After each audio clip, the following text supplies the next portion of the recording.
Chapter 6, In Case the Law Comes Looking. Give me her purse, Roy demanded. He held out his hand. Let's see who she is. He was still angry, that was clear, but Roy was always at least a little bit angry. The thing was, Griffin thought, watching his dad carefully, his cheeks still stinging. How angry was he? I already know who she is. Her name's Cheyenne Wilder. He got out of the car. Roy took a step closer. He was all up in Griffin's face now, nose to nose, which was kind of a surprise. How long had he been nose to nose, eye to eye with his dad?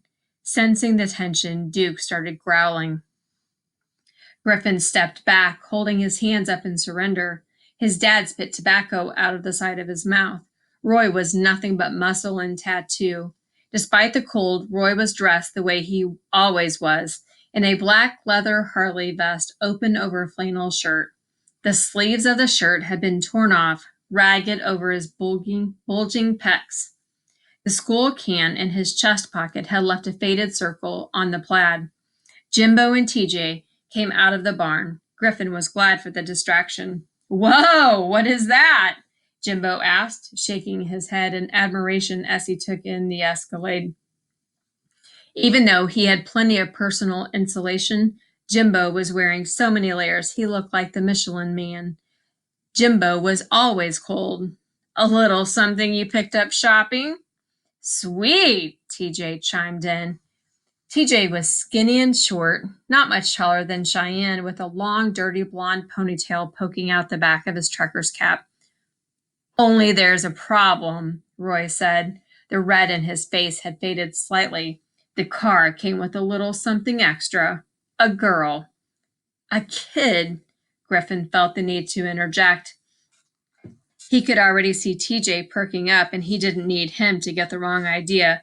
And actually, she's blind, so she didn't see anything. The two men peered through the half-open window at Cheyenne. Underneath the blanket, she was absolutely still. Griffin hoped she couldn't hear exactly what they were saying. So she's really blind? TJ asked in a loud voice. Griffin saw her flinch under the blanket. Jimbo nudged TJ. He said blind, dummy, not deaf. Roy turned his head to spit tobacco juice. Did you change the plates? Hey, I didn't know I was going to find a car. I didn't bring any with me. Where's the Honda? Griffin didn't want to answer, but he had to.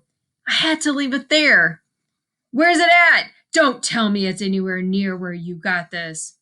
The Honda is in the far end by Borders, Griffin said, and the Escalade was on the complete opposite end of the parking lot.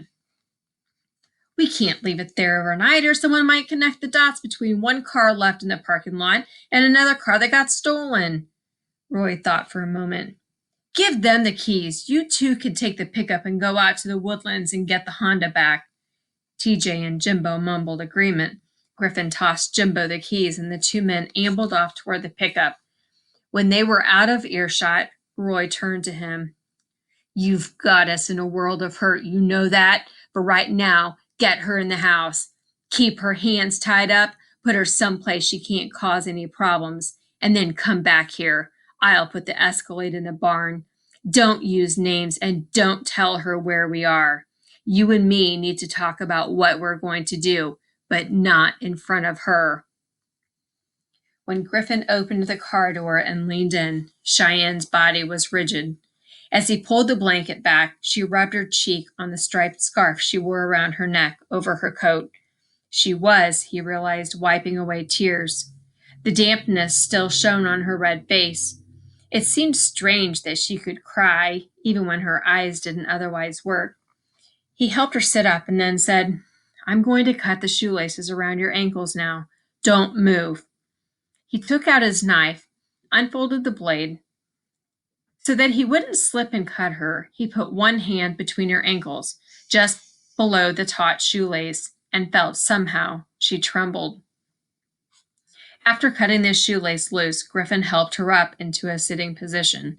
As he did, Cheyenne whispered to him, Just give me my cane and let me go right now. I won't tell anyone anything, I promise. He kept his answer short. No. He concentrated on slipping on her laceless shoes. Then, tonight, when everyone's asleep. He shook his head and then realized she couldn't see him. But she must have felt the movement because she pressed her lips together until they were a thin white line. Leaving her purse and her cane on the floor, Griffin began to help Cheyenne out of the car. Duke, not used to seeing strangers, exploded in a frenzy of barking. He strained against the length of his chain. Instead of shrinking back against Griffin, the way any normal person would, or provoking Duke by trying to run away, Cheyenne stopped and was absolutely still, her head cocked. The dog didn't seem to know what to think. Griffin doubted he had ever met a human who didn't regard him with fear or kick him with a steel-toed boot. He stopped barking and eyed Cheyenne, a low growl still rumbling in his throat. Roy was staring at Duke, looking back and forth between the dog and Cheyenne. It was the first time Griffin could remember Duke shutting up in the presence of a stranger. Basically, Duke didn't like new things. If a car came down the road, they knew it long before it showed up, and nobody could just walk around their property, not without Duke throwing himself to the end of his chain, barking and growling. The dog allowed only Roy or Griffin to feed him, and he barely tolerated that. Anyone else who came too near risked losing a body part. Roy hadn't bought Duke or gotten him at the pound. Duke had been given to him by a customer who sold a little of this and a little of that. The guy had had a big bloody bandage around his upper arm, and he had kept his distance from Duke, not really relaxing until he was back behind the wheel of his truck, with a metal door between him and the dog. Duke was just the kind of dog Griffin's dad had been looking for. "Easy, boy," Griffin said, now into the silence, pretending like Duke was actually acting normally. "She's with us." Then he nudged the girl forward. "We need to get you in the house." They started walking. Griffin kept his hand on her arm. "What kind of dog is he?" Cheyenne said as calmly as if they were talking about somebody's pet. "Him? Half pit bull and half mystery meat. All muscle and no heart." In truth, Griffin didn't know what kind of dog Duke was. He looked like he had been put together from a half a dozen different dogs, taking only the ugliest parts.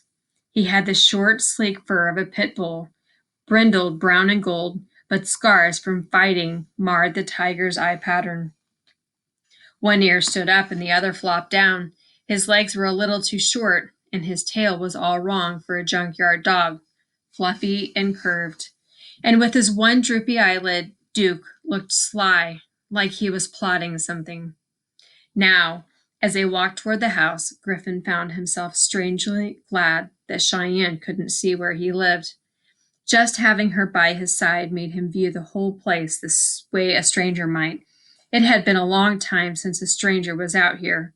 Roy didn't like strangers much. They were set well back from the road. At the end of the driveway where Griffin had left the Escalade was the barn. One of the barn doors stood open. Inside were compressors, welding equipment, an engine lift, and a beat-up flatbed truck. The barn was where they did most of their work, but the overflow spilled out onto the lawn. Only it wasn't really a lawn, just bare patches alternating with weeds. A bumper lay here, a car door there.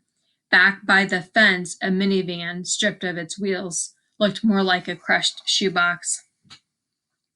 A long time ago, back when Griffin's dad had had a job, on weekends he also worked as a shade tree mechanic, among other things. Then he got fired, and one thing led to another, to the point where TJ and Jimbo were employees, if you could call them that.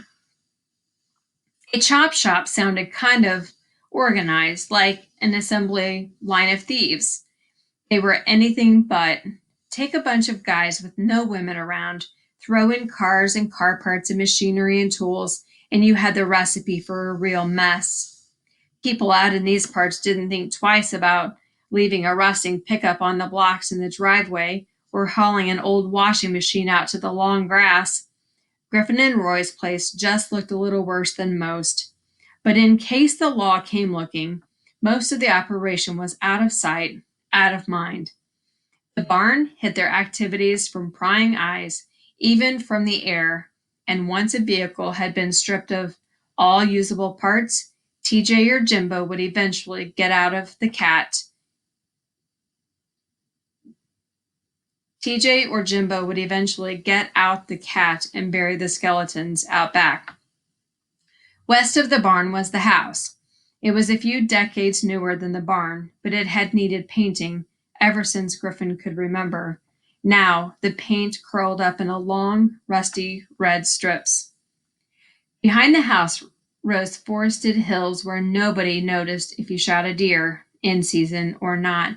A few hardwoods were sprinkled among the evergreens, brilliant orange and red in the fall, but bare and gaunt now. But mostly, the forest was rich green pine and Douglas fir. Somebody owned the land, the government, or maybe some rich guy back east. Griffin had heard it both ways, but whoever owned it never came around, so Griffin thought of it as his own personal forest. Cheyenne caught her toe on a crankshaft and stumbled into Griffin. Sorry, he mumbled. It was hard to look ahead and think what might trip her up. Feeling contrite, he steered around her broken gears. A windshield wiper and a gas cap. They reached the front steps. At the last minute, he remembered to say, "Step up."